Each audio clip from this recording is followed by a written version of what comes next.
Well, hello again and welcome to another edition of the Speed Bag. Today, a little segment that I like to call Pop Quiz Hotshot. So with the UFC heavyweight title going up for grabs in Cleveland at UFC 203 this Saturday night, I got to thinking, who's the greatest UFC heavyweight champion in history?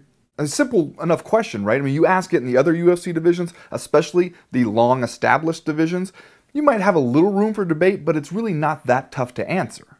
Lightweight, BJ Penn. Welterweight, George St. Pierre. Middleweight, Anderson Silva, obviously.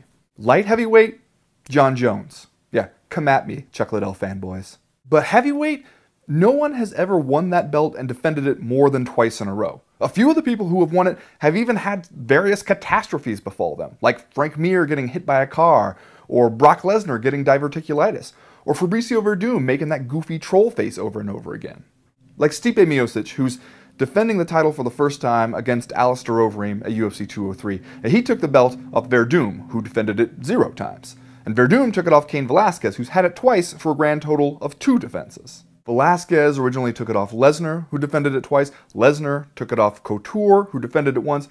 It goes on and on and on like this. You go down the list of the USA Today Sports MMA Junkie heavyweight rankings, 6 of the top 10 guys have all held the UFC heavyweight title at some point in the past. The top 4 guys, they've all traded it back and forth. This is not a belt that you own. This is a belt that you babysit for a little while.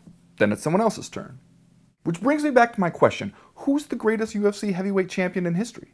Now see, if I were just asking who's the greatest heavyweight in MMA history, I bet you'd say Fedor.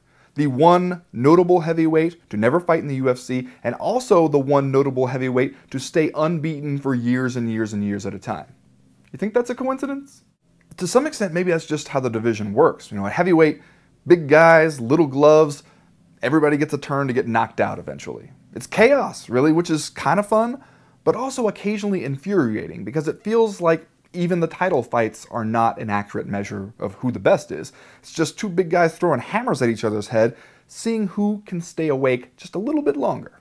But maybe that'll all change soon. You know, maybe Miocic will turn out to be the chosen one, the one foretold by prophecy, emerging from the mysterious Clevelands to defend the UFC heavyweight title 3, maybe even 4 times.